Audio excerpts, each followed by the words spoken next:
Amém. Bem. Passar a palavra para a irmã Jaqueline.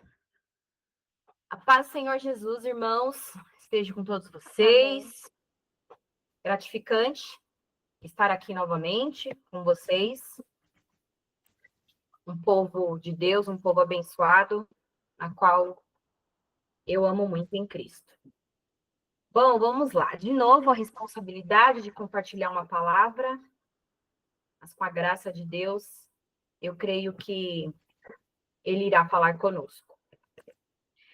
Bom, eu quero ler com os irmãos, vamos fazer a leitura do texto e aí eu dou sequência. Nós vamos ler Isaías, capítulo 6, vamos ler o verso 1.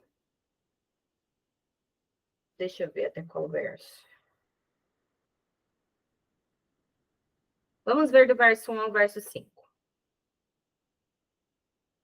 Bom, está escrito. Eu vou ler na minha versão, que é a NVT, tá? Hoje. No ano em que o rei Uzias morreu, eu vi o Senhor. Ele estava em um trono alto, e a borda de seu manto enchia o templo. Acima dele havia serafins, cada um com 6 asas. Com 2 asas cobriam o rosto, com 2 cobriam os pés, e com 2 voavam. Diziam em alta voz uns aos outros: Santo, Santo, Santo é o Senhor dos exércitos, e toda a terra está cheia de sua glória. Suas vozes sacudiam o templo, até os alicerces, e todo o edifício estava cheio de fumaça. Então eu disse: estou perdido, é o meu fim, pois sou um homem de lábios impuros e vivo no meio de pessoas de lábios impuros. Meus olhos, porém, viram o Rei, o Senhor dos Exércitos. Até aqui. O irmão Guilherme se propôs, a fazer uma série aqui de ministrações, de ensinamentos acerca dos atributos de Deus. Em uma das oportunidades, eu trouxe também acerca de um atributo. Depois parei, trouxe outras mensagens, e o Guilherme deu continuidade. Na pregação anterior, ele falou sobre o amor de Deus. E hoje, eu decidi continuar a falar de um atributo também. E eu vou falar sobre a santidade de Deus. E é muito importante, irmãos, a gente aprender sobre os atributos de Deus, sobre o ser de Deus, nada mais é do que aprender sobre o ser de Deus, né? Para que a gente não caia em uma idolatria. Toda a frieza hoje que nós encontramos, dentro das igrejas é justamente causado pela falta de conhecimento de quem Deus é. Muitas pessoas, inclusive dentro das igrejas, não precisa nem ser de fora da igreja, muitas pessoas dentro da igreja mesmo têm um pensamento errado acerca de Deus, acerca de quem Deus é. E quando a gente crê em algo errado acerca de Deus, torna-se uma questão muito séria. Porque isso torna-se idolatria. Porque eu sei que hoje, as pessoas acreditam, a crença popular sobre idolatria é a imagem de se curvar diante de estátuas, de imagens. A maioria das pessoas, principalmente os crentes, acredita que idolatria é você se curvar diante de alguma imagem, de alguma estátua, em algum templo pagão. E, claro, isso também é idolatria, mas não é só isso. Segundo a Bíblia, a idolatria é pensar qualquer coisa sobre Deus que não seja verdadeira. Ou tentar transformar Deus em algo que ele não seja. E hoje a maioria das pessoas, elas querem acreditar em um Deus segundo os seus próprios achismos, suas próprias opiniões e conclusões. E isso é idolatria. Acaba tornando-se idolatria. E é essencial que as nossas ideias sobre Deus, elas correspondam o mais próximo possível ao que ele é realmente. Nós temos a tendência de deixar que a cultura, ao invés do próprio Criador, ao invés do próprio Deus, determine os nossos valores. E aí, o que acontece? Esses valores, eles acabam influenciando os nossos pensamentos acerca de Deus. As pessoas têm uma visão de mundo hoje que, na maioria das vezes, não é pautado na visão de Deus, no que a Bíblia diz. E aí elas acabam, então, deixando que essa visão de mundo, que essa cultura, que esses valores, que não são bíblicos, reflitam naquilo que elas vão acreditar acerca de Deus. E, tragicamente, muitos crentes hoje têm colocado suas afeições nas coisas temporais deste mundo, trocando o privilégio de conhecer melhor a Deus por aquilo que é mundano, por aquilo que é terreno, por aquilo que é passageiro. E o próprio Deus, ele reprova esse tipo de pensamento.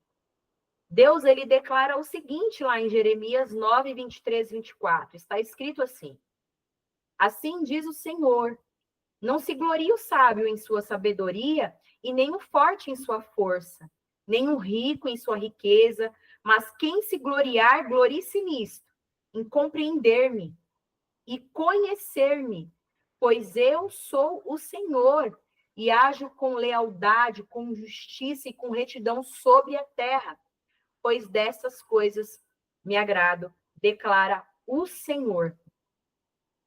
Então, a única maneira de saber como Deus é exatamente é descobrindo o que ele revelou sobre si mesmo nas Escrituras. E percebe que o próprio Deus diz que o ser humano não tem que se gloriar na sua sabedoria, nem na sua riqueza, nem no que tem ou deixa de ter. Deus, ele deixa claro que se tem algo que nós devemos nos gloriar, é em conhecer a ele. E é isso que agrada ao Senhor. Quando nós buscamos a ele, em compreender ele, em conhecer a ele. É isso que eu acabei de ler aqui em Jeremias.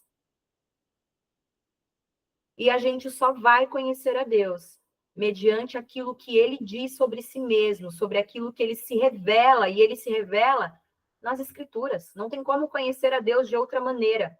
É claro que nós podemos conhecer a Deus também através da criação, porque Deus, ele se revela através da criação, como está escrito também na Bíblia. Porém, um conhecimento mais claro, com mais detalhes, mais exaustivo, nós encontramos apenas nas Escrituras. Nós não encontramos naquilo que dá na nossa telha, nos nossos achismos, na internet, no pensamento popular, não. Nós encontramos nas Escrituras. E o apóstolo João, ele escreveu assim, lá em João 17:3. E a vida eterna é esta, que conheçam a ti só, por único Deus verdadeiro, e a Jesus Cristo, a quem enviaste. Quando a maioria das pessoas ouve o termo vida eterna, elas pensam numa vida que dura para sempre, não é? E, de fato, a vida eterna será uma vida que dura para sempre, mas não só isso. As Escrituras, elas afirmam que é mais do que isso. A vida eterna será uma qualidade de vida para aqueles que conhecem a Deus. Nós passaremos a eternidade conhecendo a Deus e nós não vamos cansar, nós não vamos enjoar. Ele é infinito. E aí, quando nós olhamos no contexto de Isaías, eu li Isaías, capítulo 6, verso 1, mas quando nós olhamos os capítulos anteriores, ou quando nós vemos o livro de Isaías, nós vamos ver que o problema do povo era justamente a idolatria. O povo de Deus não conhecia a Deus. Eu vou ler para vocês Isaías, capítulo 1. Isaías, capítulo 1, verso 3, diz assim, ó. Até mesmo o boi conhece o seu dono, e o jumento reconhece o cuidado de seu senhor. Mas Israel não conhece seu senhor. Meu povo não reconhece o meu cuidado por ele. E Isaías, no capítulo 2, no verso 7 e 8, está escrito assim, ó. Israel está cheia de prata e ouro. Seus tesouros são incontáveis. Sua terra está cheia de cavalos de guerra. Seus carros de combate não têm fim. Sua terra está cheia de ídolos. O povo adora objetos que fez com as próprias mãos. Veja como Israel, o povo que Deus chamou para si, escolheu, estavam mergulhados na idolatria.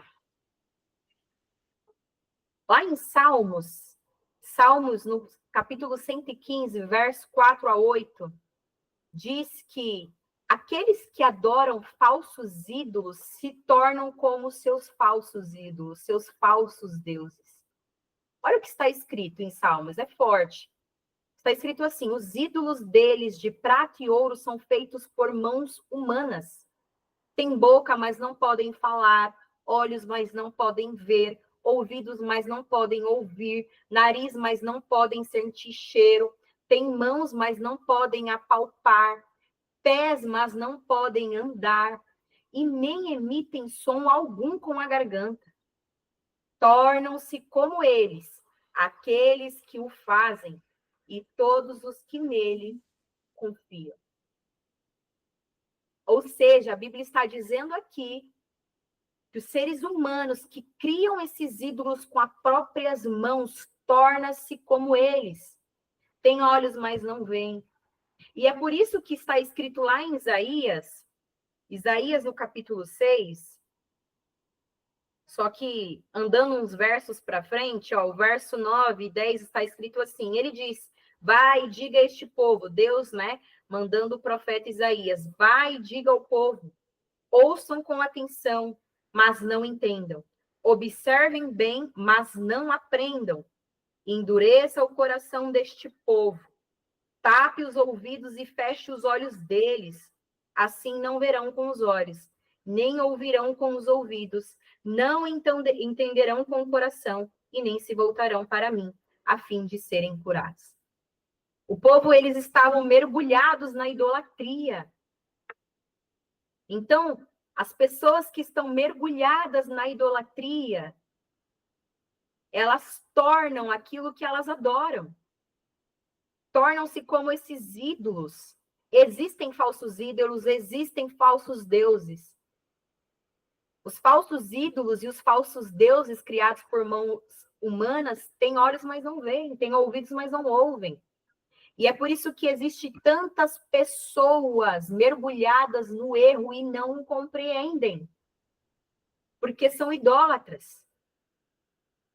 Os seus ouvidos estão tapados, seus olhos estão fechados, porque elas tornaram-se aquilo que elas adoram. E toda a frieza espiritual que nós vemos hoje no meio do povo crente, é causado pela idolatria. Oséias 4:6 está escrito: o meu povo é destruído por falta de conhecimento. O meu povo não sabe quem eu sou.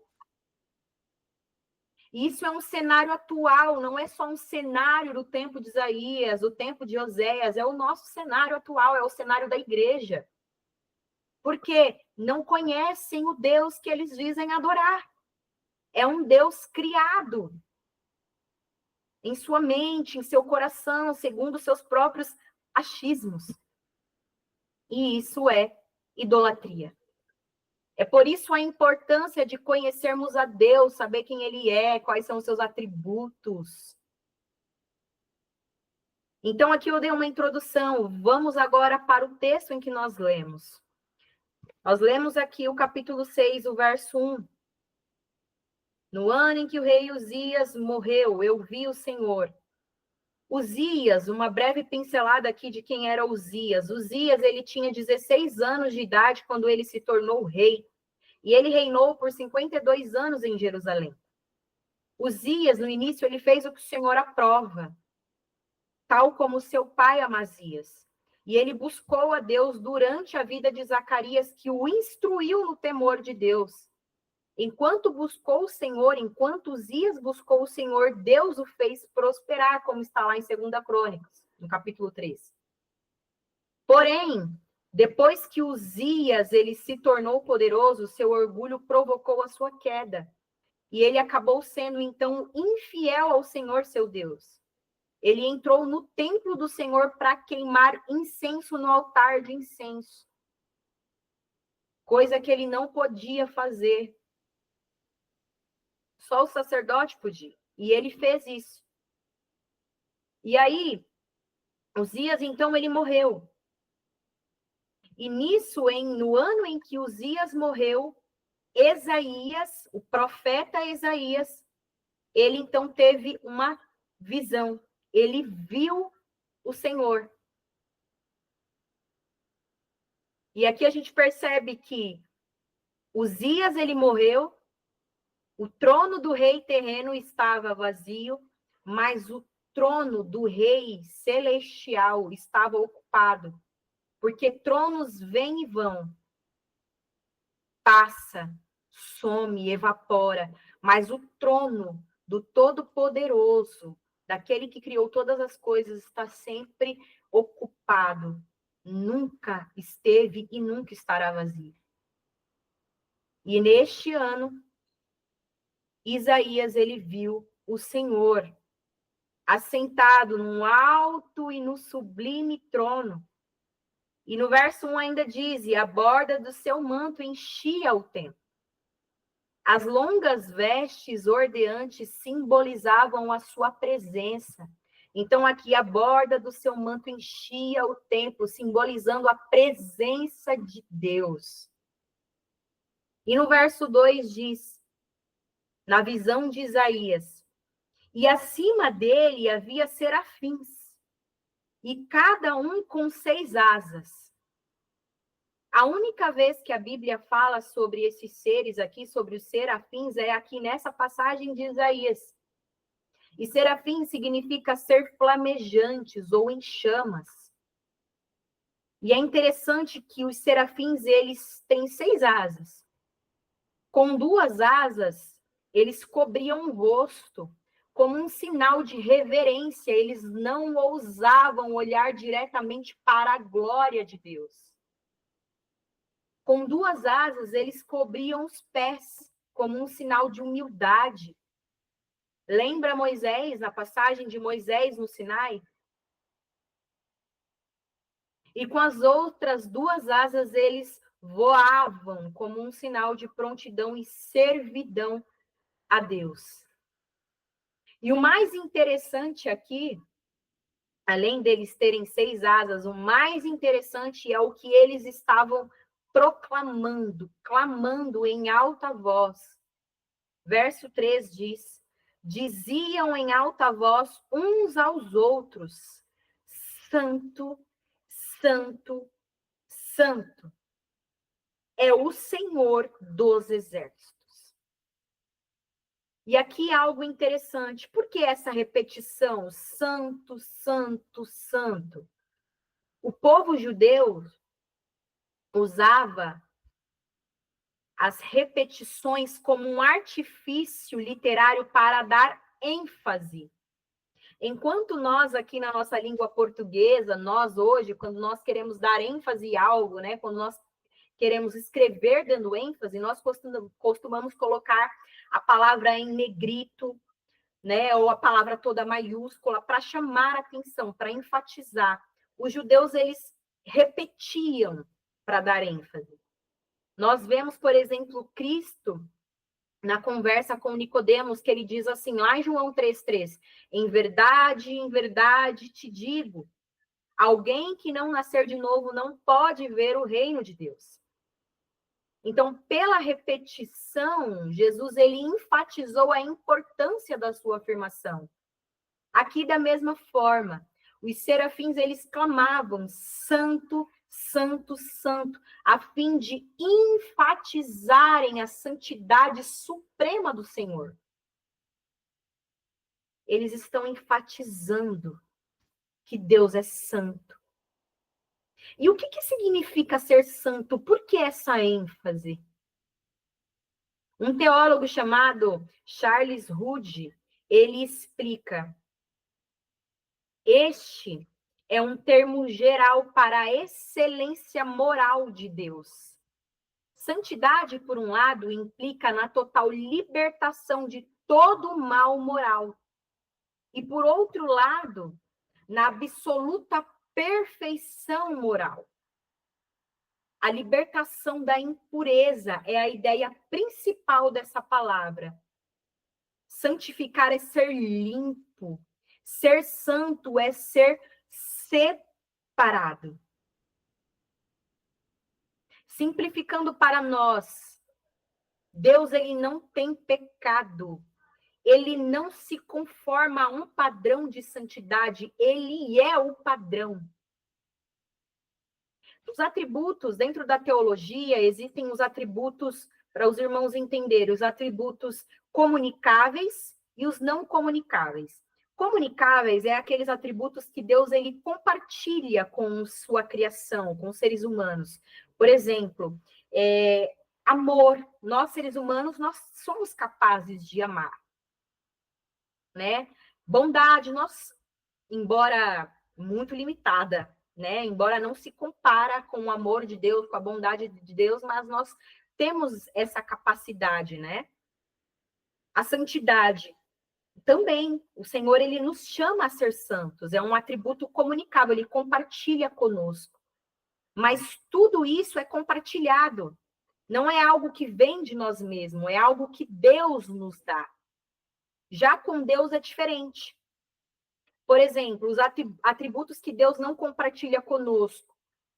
Onisciência, nós não somos oniscientes, nós não podemos estar em mais de um lugar, por exemplo, nós não somos onipresentes, nós não somos onipotentes, nós não somos todos poderosos. Então, isso só pertence a Deus.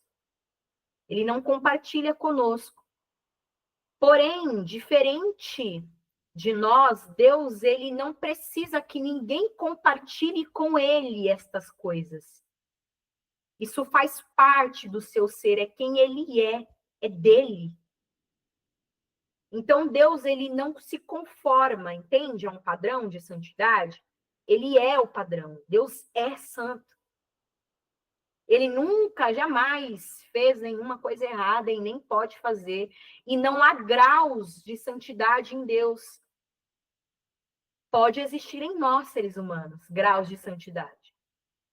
Tem crentes que é mais santos que outro, né? Mais piedosos, vivem uma vida mais piedosa, mais santificada. Porém, Deus não existe esse grau em Deus. Ele é perfeitamente santo. E entre Deus e nós, há um abismo separando a santidade da falta de santidade. Deus é santo, nós somos maus. Ele é limpo, ele é separado, nós somos impuros. E Deus ser santo reflete, inclusive, no seu nome. O nome de Deus é santo, porque está ligado à pessoa de Deus. Deus é santo, portanto, o nome está ligado à pessoa.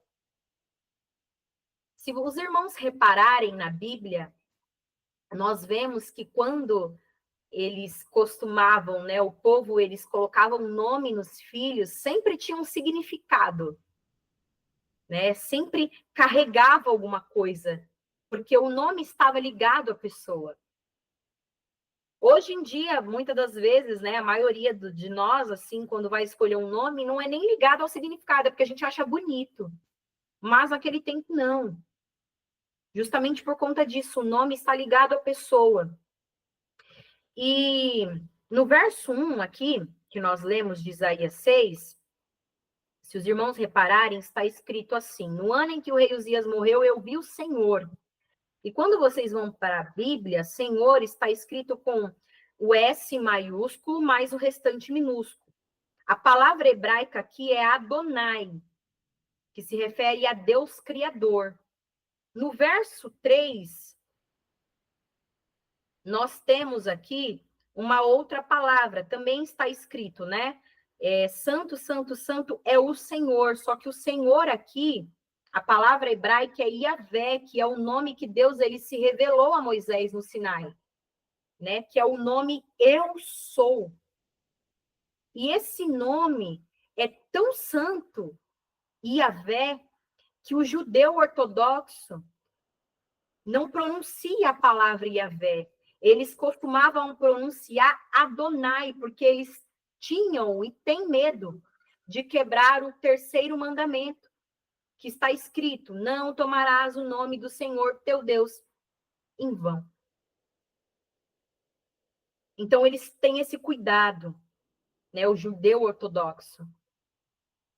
E o que me chama a atenção, sabendo disso, que Deus é santo e que seu nome é santo, é olhar para o nosso cenário atual. É ver o tanto de pessoas que faz piada com o nome de Deus, é ver um monte de crente fazendo piada na internet com o nome de Deus, meme. E eu sei que muitos de nós já demos risada com alguns dos memes, das piadas, porque a gente parece que muitas das vezes a gente esquece quem Deus é e que seu nome está atribuído a quem ele é. Eu não estou dizendo aqui que nós devemos ser que nem os judeus ortodoxos. Porém, eu estou querendo dizer que como eles colocam temor ao nome de Deus. E nós deveríamos ter, no mínimo, um pouquinho mais de temor em relação ao nome de Deus. Porque o nome de Deus é santo. Porque Deus é santo. Quando você cita o nome de Deus, você acaba associando ele ao ambiente. Você associa ele naquele momento. Então, tem pessoas que fazem piadas em uma rodinha na internet. O nome está ligado à pessoa de Deus.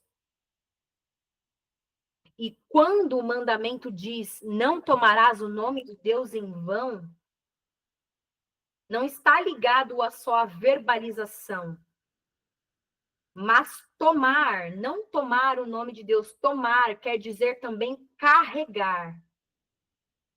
Ou seja, não carreguem o nome de Deus em vão. E como? A sua conduta como cristão, ele reflete o nome de Deus. Como você se porta, como você age, como você fala, como você vive. Reflete ao Deus que você serve. Tem pessoas que dizem ser crentes.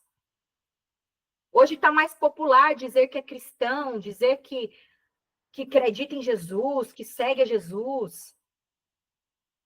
Só que muitas pessoas dizem seguir a Jesus e ser cristã, aportar o nome dele, porém vive uma vida devassa, uma vida que não condiz. Se declarar ser cristão é uma coisa séria.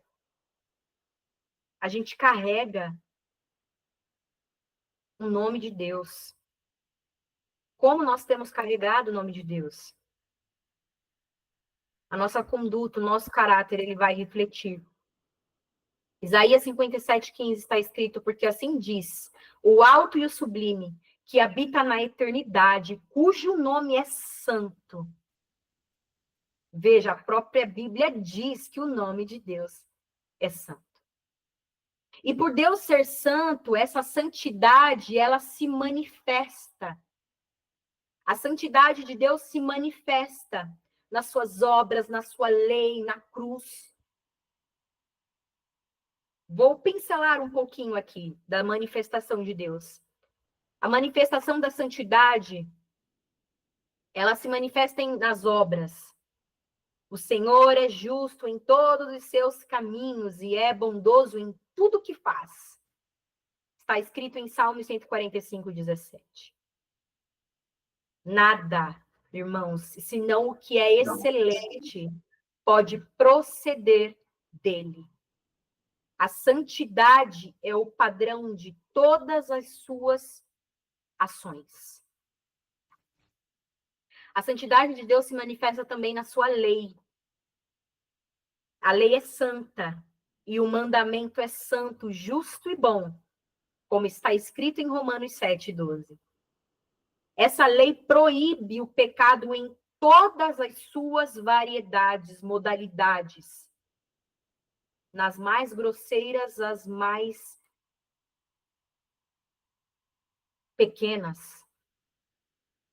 Desde os pensamentos da mente, a contaminação do corpo, desde aquele desejo secreto, sabe? Que ninguém sabe, que está em oculto no seu coração, até o ato mais vil praticado abertamente. Qualquer pecado, mesmo aquele que você considere pequenininho, uma mentirinha, ao mais sujo, a um assassino, por exemplo, um assassinato. Qualquer pecado. A lei proíbe, porque a lei ela é santa, ela é justa. E a lei ela revela, ela mostra a santidade de Deus. Porque o padrão, os seres humanos eles costumam fazer o seguinte exercício: bom, eu sou uma boa pessoa.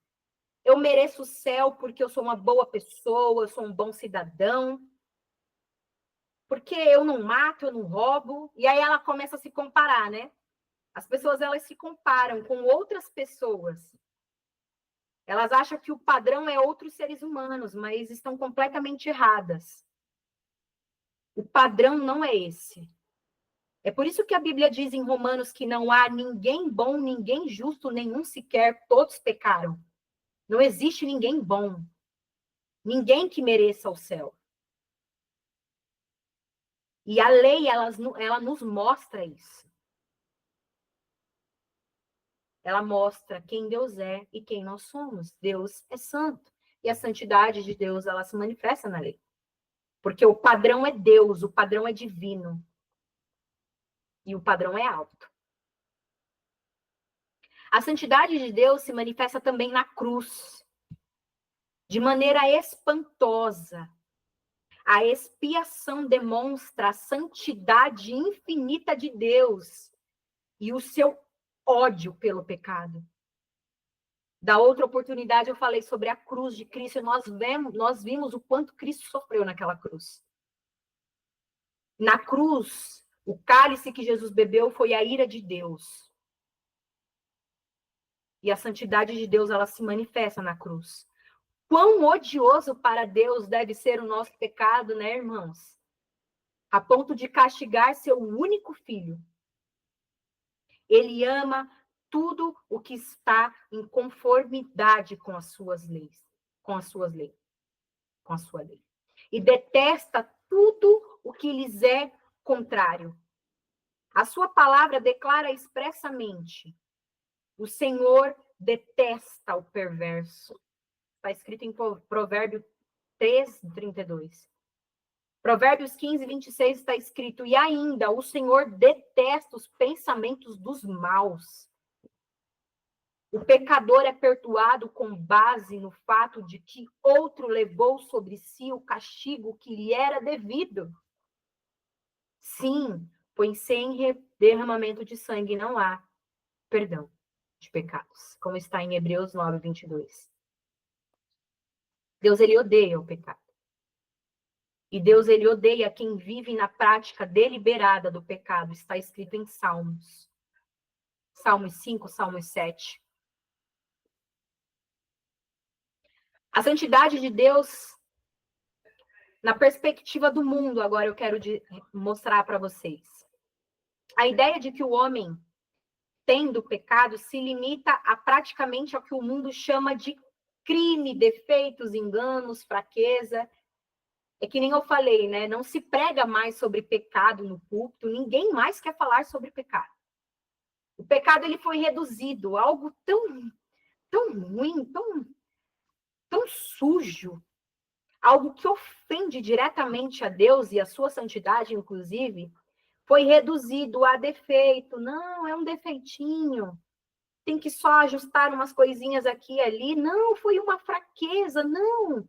É um engano, é um crime, mas pecado nunca se fala. E mesmo quando se admite a existência do pecado, apresentam-se desculpas. Os seres humanos, eles tentam explicar o pecado. Deus entende. O Deus que a grande maioria dos cristãos, que se professam cristãos, ama, é visto como alguém parecido como um ancião indulgente. Sabe? Um ancião que, assim, pessoalmente, ele não tem prazer nas loucuras. Não, ele não tem prazer, mas ele tolera, ele fecha os olhos para as indiscrições da juventude. É assim que as pessoas, a maioria, enxergam Deus, tanto dentro da igreja quanto fora. Deus é só um ser. Não gosta do mal, mas ele tolera. Ele fecha os olhos. Só que não é o que a Bíblia diz.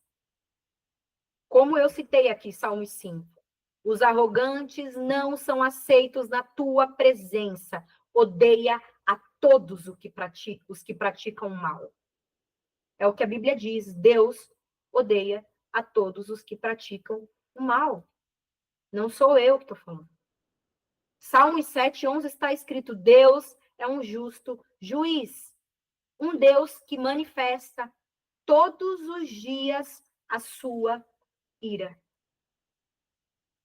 Todos os dias, Deus manifesta a sua ira por conta do mal, por conta do pecado. No entanto, as pessoas, elas se recusam a acreditar que Deus range os dentes quando o seu ódio pelo pecado é fielmente apresentado. Elas se recusam a acreditar. Não, não é possível. Deus é amor.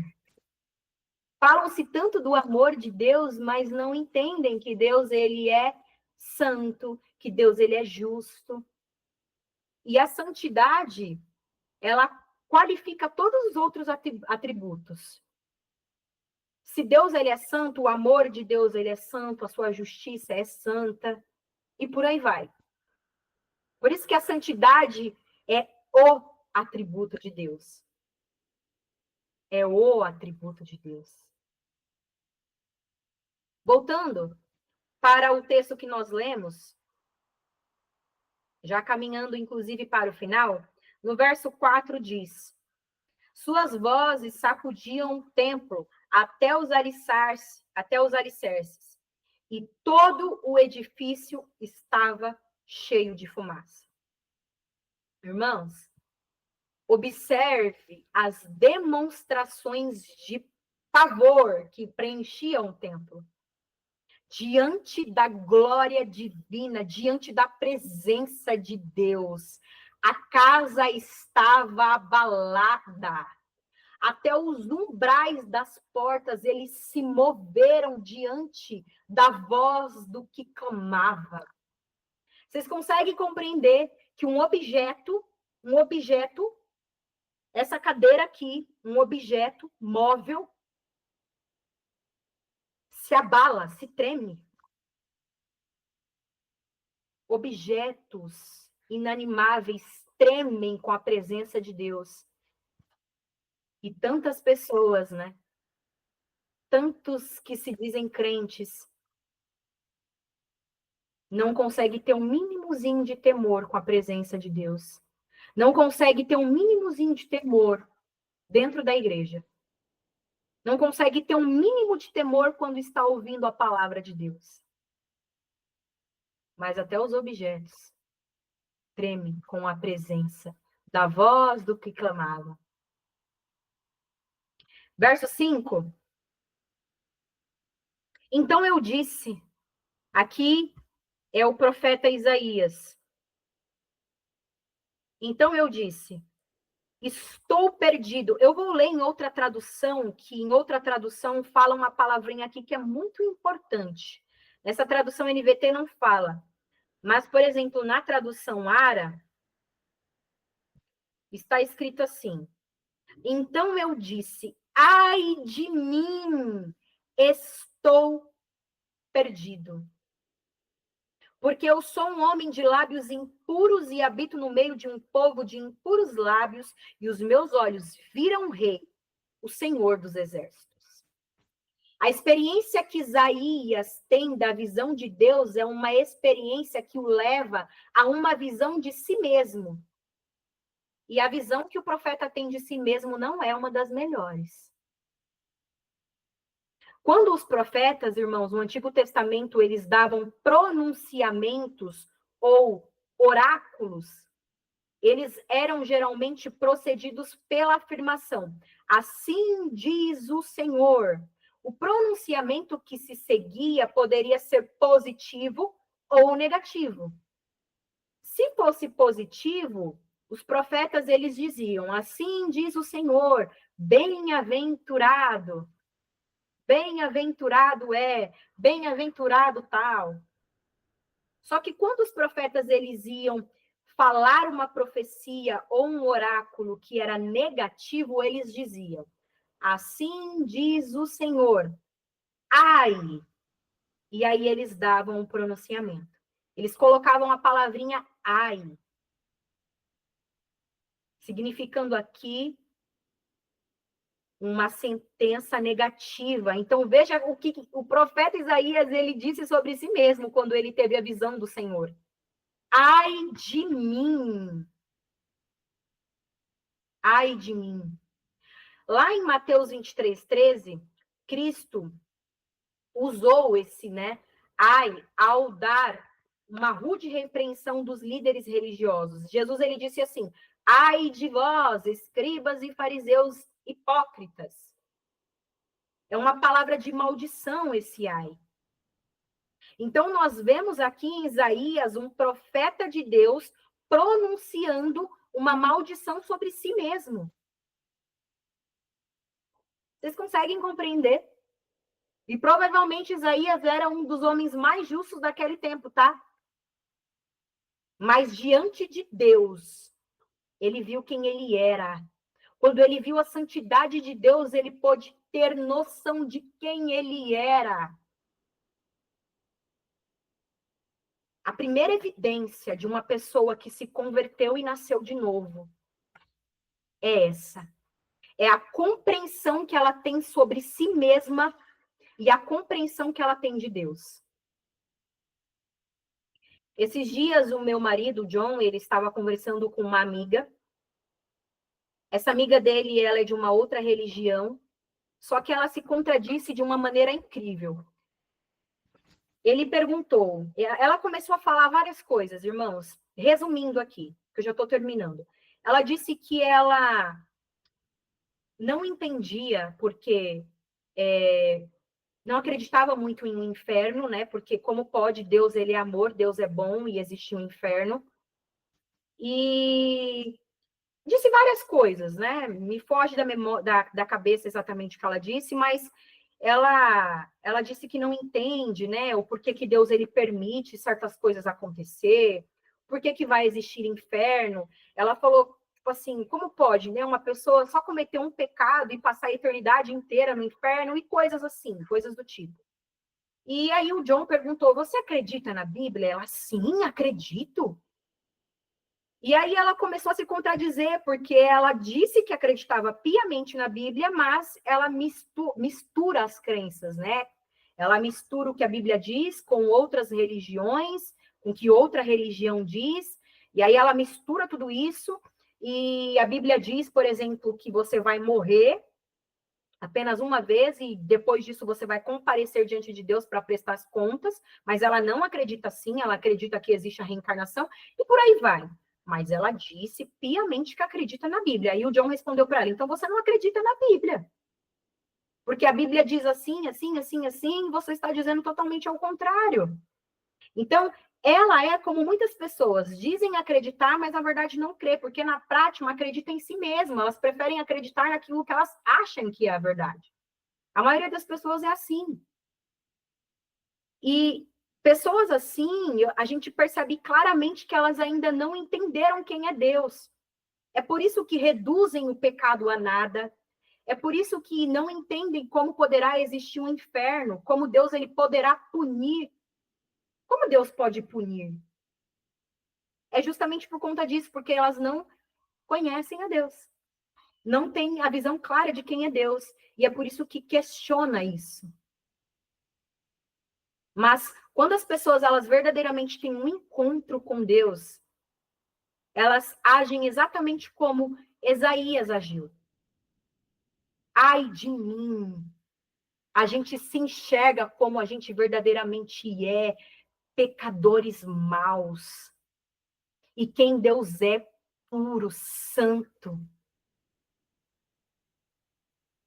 Então, a pessoa que verdadeiramente ela se converte, se converteu, a evidência é essa. Ela entende que o pecado é, o que o pecado é, quem ela é e quem Deus é. E para concluir,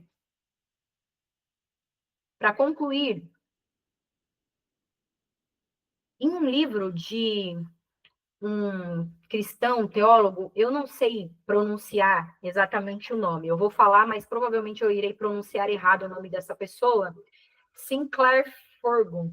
Gente, perdoa, estou falando errado, provavelmente. Mas ele escreveu um livro chamado Um Coração para Deus. E ele disse assim, ele escreveu o seguinte: de que você e eu nos gabamos? Que assunto de conversa mais nos estimula e enche os nossos corações? Consideramos que o fato de conhecer a Deus é o nosso maior tesouro do mundo e o nosso maior privilégio? Caso contrário, somos nada mais do que pigmeus no mundo do espírito. Vendemos a nossa primogenitura cristã por um guisado de lentilhas.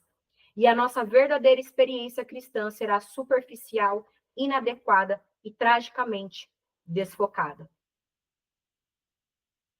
Ele cita aqui um episódio nas Escrituras que eu creio que a grande maioria aqui conhece.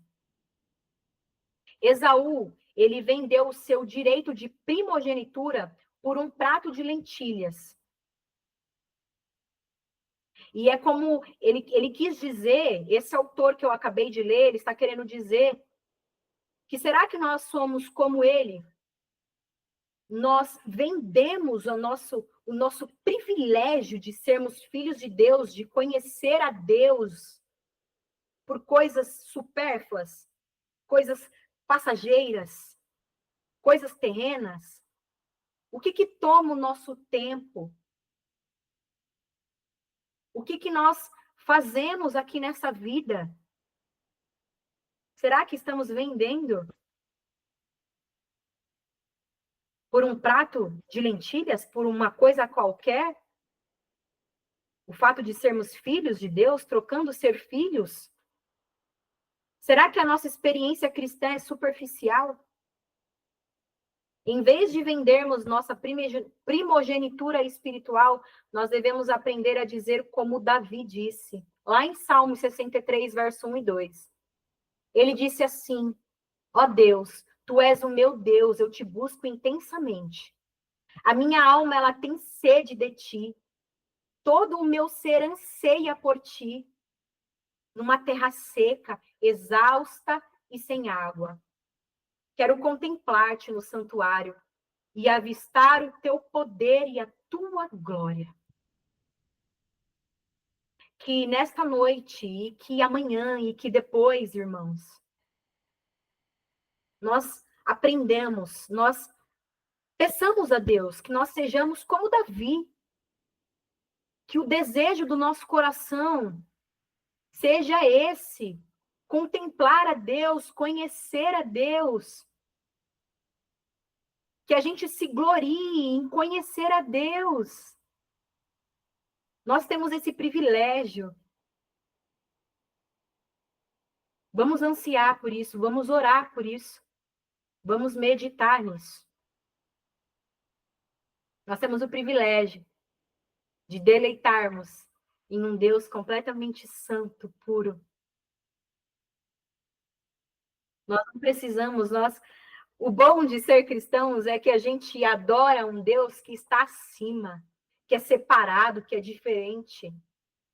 Outras pessoas adoram um Deus fraco, que tem boca, mas não fala, que tem ouvido, mas não ouve.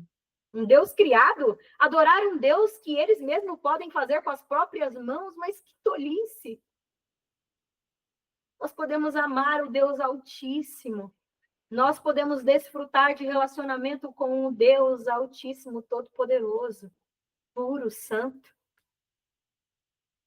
Que isso venha nos alegrar dia após dia.